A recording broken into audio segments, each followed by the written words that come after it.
کیا کبھی یہ سوچا کہ اگر اللہ تعالیٰ آپ سے پوچھ لیں کہ جو مال میں نے تمہیں دیا ہے وہ تم نے کس کام میں خرچ کیا، اور جن کمزور لوگوں کو میں نے تمہاری ذمہ داری بنایا تم نے ان کے ساتھ کیا سلوک کیا؟ شاید ہم اپنی نمازیں گنوا دیں، اپنے روزے یاد کر لیں، مگر ان سوالوں کے جواب دیتے ہوئے ہماری نظریں جھک جائیں، کیونکہ دین صرف عبادت کا نام نہیں ہے۔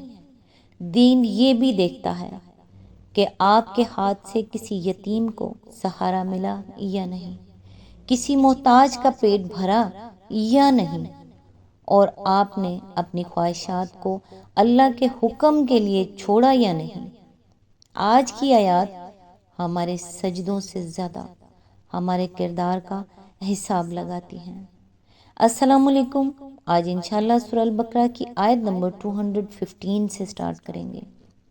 اس کا ترجمہ اور تفسیر تفہیم القرآن سے بیان کروں گی جو اہل سنت جماعت کے لیے ہے۔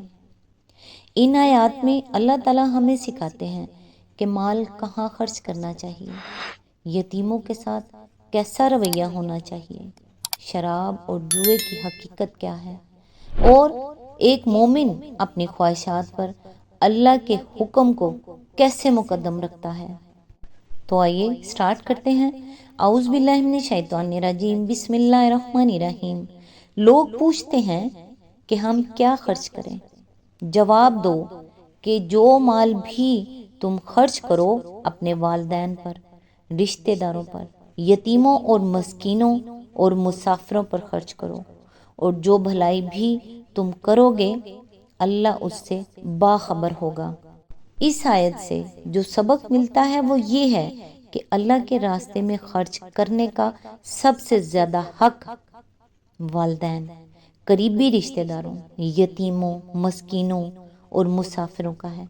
نیکی صرف خرچ کرنے میں نہیں ہے بلکہ صحیح جگہ خرچ کرنے میں ہے۔ اپنے مال کا ایک حصہ ان لوگوں کے لیے ضرور مقرر کریں جنہیں اللہ نے آپ کے ذمہ لگایا ہے، جس کی ذمہ داری اللہ تعالیٰ نے آپ پہ چھوڑی ہے، جنہیں اللہ تعالیٰ نے آپ کی ذمہ داری بنایا ہے۔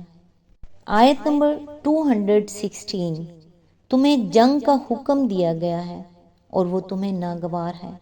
ہو سکتا ہے کہ ایک چیز تمہیں ناگوار ہو اور وہی تمہارے لیے بہتر ہو، اور ہو سکتا ہے کہ ایک چیز تمہیں پسند ہو اور وہی تمہارے لیے بری ہو۔ اللہ جانتا ہے، تم نہیں جانتے۔ اس آیت سے سبق یہ ملتا ہے کبھی وہ چیز جسے ہم ناپسند کرتے ہیں ہمارے لیے بہتر ہوتی ہے، اور کبھی پسندیدہ چیز نقصان کا سبب بن جاتی ہے۔ اللہ جانتے ہیں، ہم نہیں جانتے۔ ہر آزمائش پر شکایت کرنے کے بجائے اللہ کی حکمت پر بھروسہ کریں۔ آیت نمبر 217، لوگ پوچھتے ہیں ماہ حرام میں لڑنا کیسا ہے؟ کہو اس میں لڑنا بہت برا ہے، مگر راہ خدا سے لوگوں کو روکنا اور اللہ سے کفر کرنا اور مسجد حرام کا راستہ خدا پرستوں پر بند کرنا اور حرم کے رہنے والوں کو وہاں سے نکالنا اللہ کے نزدیک اس سے بھی زیادہ برا ہے، اور فتنہ خون ریزی سے شدید تر ہے۔ وہ تو تم سے لڑے ہی جائیں گے، حتیٰ کہ اگر ان کا بس چلے تو تمہیں اس دین سے پھیر لے جائیں۔ اور یہ خوب سمجھ لو کہ تم میں سے جو کوئی اس دین سے پھرے گا وہ کفر کی حالت میں جان دے گا، اس کے اعمال دنیا اور آخرت دونوں میں ضائع ہو جائیں گے۔ ایسے سب لوگ جہنمی ہیں اور ہمیشہ جہنم ہی میں رہیں گے۔ اس کی تفسیر ہے، یہ بات ایک واقعے سے متعلق ہے۔ رجب سن 2 ہجری میں نبی صلی اللہ علیہ وآلہ وسلم نے 8 آدمیوں کا ایک دستہ نخلا کی طرف بھیجا تھا، جو مکے اور طائف کے درمیان ایک مقام ہے، اور اس کو ہدایت فرما دی تھی کہ قریش کی نقل و حرکت اور ان کے آئندہ ارادوں کے متعلق معلومات حاصل کریں۔ جنگ کی کوئی اجازت آپ نے نہیں دی تھی، لیکن ان لوگوں کو راستے میں قریش کا ایک چھوٹا سا تجارتی قافلہ ملا اور اس پر انہوں نے حملہ کر کے ایک آدمی کو قتل کر دیا اور باقی لوگوں کو ان کے مال سمیت گرفتار کر کے مدینے لے آئے۔ یہ کاروائی ایسے وقت ہوئی جبکہ رجب ختم اور شعبان شروع ہو رہا تھا، اور یہ امر مشتبہ تھا کہ آیا حملہ رجب یعنی ماہ حرام ہی میں ہوا ہے یا نہیں۔ لیکن قریش نے اور ان سے درِ پردہ ملے ہوئے یہودیوں اور منافقین مدینہ نے مسلمانوں کے خلاف پروپیگنڈا کرنے کے لیے اس واقعے کو خوب شہرت دی اور سخت اعتراضات شروع کر دیے کہ یہ لوگ چلے ہیں بڑے اللہ والے بن کر، اور حال یہ ہے کہ ماہ حرام تک میں خون ریزی سے نہیں چوکتے۔ انہی اعتراضات کا جواب اس آیت میں دیا گیا ہے۔ جواب کا خلاصہ یہ ہے کہ بلا شبہ ماہ حرام میں لڑنا بڑی بری حرکت ہے، مگر اس پر اعتراض کرنا ان لوگوں کے منہ کو تو زیب نہیں دیتا جنہوں نے 13 برس مسلسل اپنے سینکڑوں بھائیوں پر صرف اس لیے ظلم توڑے کہ وہ ایک خدا پر ایمان لائے تھے۔ پھر ان کو یہاں تک تنگ کیا گیا کہ وہ جلا وطن ہونے پر مجبور ہو گئے، پھر اس پر بھی اکتفا نہ کیا اور اپنے ان بھائیوں کے لیے مسجد حرام تک جانے کا راستہ بھی بند کر دیا، حالانکہ مسجد حرام کسی کی مملوکہ جائیداد نہیں ہے اور پچھلے 2000 برس میں کبھی ایسا نہیں ہوا کہ کسی کو اس کی زیارت سے روکا گیا ہو۔ اب جن ظالموں کا نامہ اعمال ان کرتوتوں سے سیاہ ہے، ان کا کیا منہ ہے کہ ایک معمولی سی سرحدی جھڑپ پر اس قدر زور و شور کے اعتراضات کریں، حالانکہ اس جھڑپ میں جو کچھ ہوا ہے وہ نبی کی اجازت کے بغیر ہوا ہے، اور اس کی حیثیت اس سے زیادہ کچھ نہیں ہے کہ اسلامی جماعت کے چند آدمیوں سے ایک غیر ذمہ دارانہ فعل کا ارتکاب ہو گیا ہے۔ اس مقام پر یہ بات بھی معلوم رہنی چاہیے کہ جب یہ دستہ قیدی اور مال غنیمت لے کر نبی صلی اللہ علیہ وآلہ وسلم کی خدمت میں حاضر ہوا تھا تو آپ صلی اللہ علیہ وآلہ وسلم نے اسی وقت فرما دیا تھا کہ میں نے تم کو لڑنے کی اجازت تو نہیں دی تھی، نیز آپ نے ان کے لائے ہوئے مال غنیمت میں سے بیت المال کا حصہ لینے سے بھی انکار فرما دیا تھا، جو اس بات کی علامت تھی کہ ان کی یہ لوٹ ناجائز ہے۔ عام مسلمانوں نے بھی اس فعل پر اپنے ان آدمیوں کو سخت ملامت کی تھی، اور مدینے میں کوئی ایسا نہ تھا جس نے انہیں اس پر داد دی ہو۔ اسی آیت کے ضمن میں آگے فرمایا، مسلمانوں میں سے بعض سادہ لوگ جن کے ذہن پر نیکی اور صلح پسندی کا ایک غلط تصور مسلط تھا، کفار مکہ اور یہودیوں کے مذکورہ بالا اعتراضات سے متاثر ہو گئے تھے۔ اس آیت میں انہیں سمجھایا گیا ہے کہ تم اپنی ان باتوں سے یہ امید نہ رکھو کہ تمہارے اور ان کے درمیان صفائی ہو جائے گی۔ ان کے اعتراضات صفائی کی غرض سے ہیں ہی نہیں، وہ تو دراصل کیچڑ اچھالنا چاہتے ہیں۔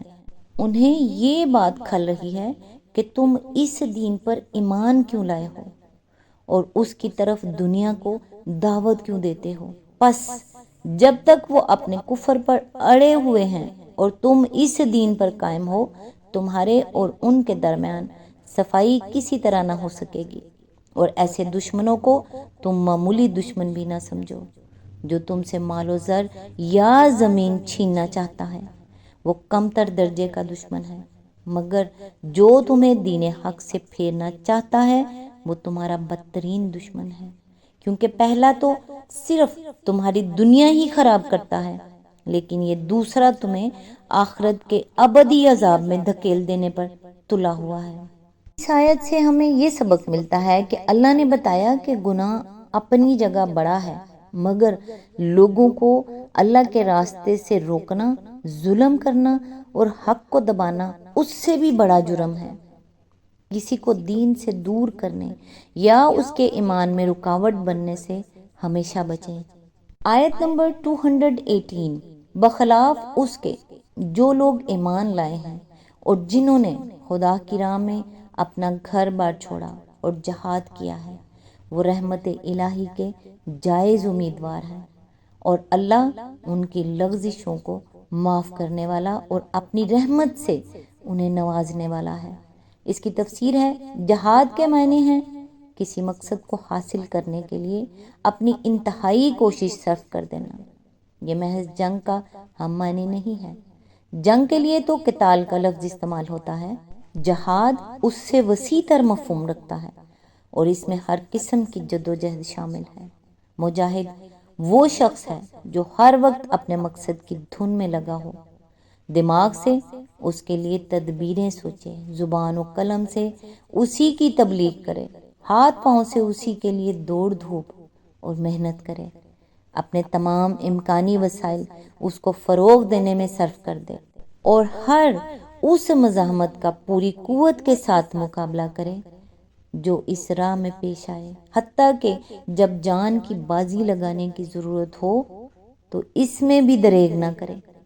اس کا نام ہے جہاد، اور جہاد فی سبیل اللہ یہ ہے کہ یہ سب کچھ صرف اللہ کی رضا کے لیے اور اس غرض کے لیے کیا جائے کہ اللہ کا دین اس کی زمین پر قائم ہو اور اللہ کا کلمہ سارے کلموں پر غالب ہو جائے۔ اس کے سوا اور کوئی غرض مجاہد کے پیش نظر نہ ہو۔ اس آیت سے سبق یہ ملا، جو لوگ ایمان لائے، ہجرت کی اور اللہ کی راہ میں کوشش کی، وہی اللہ کی رحمت کے حقیقی امیدوار ہیں۔ اللہ کی رحمت صرف خواہش سے نہیں، ایمان اور مسلسل عمل سے حاصل ہوتی ہے۔ آیت نمبر 219 پوچھتے ہیں، شراب اور جوئے کا کیا حکم ہے؟ ان دونوں چیزوں میں بڑی خرابی ہے، اگرچہ ان میں لوگوں کے لیے کچھ منافع بھی ہے، مگر ان کا گناہ ان کے فائدے سے بہت زیادہ ہے۔ پوچھتے ہیں، ہم راہ خدا میں کیا خرچ کریں؟ کہو، جو کچھ تمہاری ضرورت سے زیادہ ہو۔ اس طرح اللہ تمہارے لیے صاف صاف احکام بیان کرتا ہے، شاید کہ تم دنیا اور آخرت دونوں کی فکر کرو۔ اس کی تفسیر ہے، یہ شراب اور جوئے کے متعلق پہلا حکم ہے، جس میں صرف اظہار ناپسندیدگی کر کے چھوڑ دیا گیا ہے تاکہ ذہن ان کی حرمت قبول کرنے کے لیے تیار ہو جائے۔ بعد میں شراب پی کر نماز پڑھنے کی ممانعت آئی، پھر شراب اور جوئے اور اس نوعیت کی تمام چیزوں کو قطعی حرام کر دیا گیا۔ ملاحظہ ہو سورہ نساء آیت نمبر 43 اور سورہ مائدہ آیت نمبر 90۔ اس آیت سے سبق یہ ملتا ہے کہ شراب اور جوا وقتی فائدے دے سکتے ہیں، مگر ان کا گناہ اور نقصان ان کے فائدے سے کہیں زیادہ ہے۔ ہر وہ چیز چھوڑ دیں جو آپ کے دل، عقل، گھر یا آخرت کو نقصان پہنچاتی ہو، چاہے دنیا اسے کتنا ہی فائدہ مند کیوں نہ سمجھے۔ آیت نمبر 220 پوچھتے ہیں، یتیموں کے ساتھ کیا معاملہ کیا جائے؟ کہو، جس طرز عمل میں ان کے لیے بھلائی ہو وہی اختیار کرنا بہتر ہے۔ اگر تم اپنا اور ان کا خرچ اور رہنا سہنا مشترک رکھو تو اس میں کوئی مذائقہ نہیں، آخر وہ تمہارے بھائی بند ہی تو ہیں۔ برائی کرنے والے اور بھلائی کرنے والے دونوں کا حال اللہ پر روشن ہے۔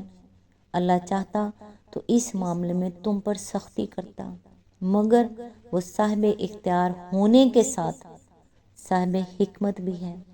اس کی تفسیر ہے، اس آیت کے نزول سے پہلے قرآن میں یتیموں کے حقوق کے حفاظت کے متعلق بار بار سخت احکام آ چکے تھے، اور یہاں تک فرما دیا گیا تھا کہ یتیم کے مال کے پاس نہ بھٹکو، اور یہ کہ جو لوگ یتیموں کا مال ظلم کے ساتھ کھاتے ہیں وہ اپنے پیٹ آگ سے بھرتے ہیں۔ ان شدید احکام کی بنا پر وہ لوگ جن کی تربیت میں یتیم بچے تھے اس قدر خوف زدہ ہو گئے تھے کہ انہوں نے ان کا کھانا پینا تک اپنے سے الگ کر دیا تھا، اور اس احتیاط پر بھی انہیں ڈر تھا کہ کہیں یتیموں کے مال کا کوئی حصہ ان کے مال میں نہ مل جائے۔ اسی لیے انہوں نے نبی صلی اللہ علیہ وآلہ وسلم سے دریافت کیا کہ ان بچوں کے ساتھ ہمارے معاملے کی صحیح صورت کیا ہے۔ اس آیت سے جو سبق ملتا ہے وہ یہ ہے کہ یتیموں کی اصلاح اور ان کی بھلائی اللہ کو محبوب ہے۔ اسلام کمزوروں کے حقوق کی حفاظت کو ایمان کا حصہ بناتا ہے۔ اگر اللہ نے آپ کو کسی کمزور انسان کی ذمہ داری دی ہے تو اسے بوجھ نہیں، امانت سمجھیں۔ رسول اللہ صلی اللہ علیہ وآلہ وسلم نے فرمایا، میں اور یتیم کی کفالت کرنے والا جنت میں اس طرح ساتھ ہوں گے۔ پھر آپ صلی اللہ علیہ وآلہ وسلم نے اپنی شہادت اور درمیانی انگلی کو ملا کر دکھایا۔ صحیح بخاری حدیث نمبر 5304۔ قیامت کے دن اللہ صرف یہ نہیں دیکھیں گے کہ تم نے کتنی عبادت کی، بلکہ یہ بھی دیکھیں گے کہ تمہاری عبادت نے کسی انسان کی زندگی بدلی بھی تھی یا نہیں۔ یہی ایمان کی اصل خوبصورتی ہے۔ آج تک کے لیے بس اتنا ہی۔ نیکسٹ انشاءاللہ آیت نمبر 221 سے سٹارٹ کریں گے۔ تب تک کے لیے دعاؤں میں یاد رکھیے گا۔ اللہ حافظ۔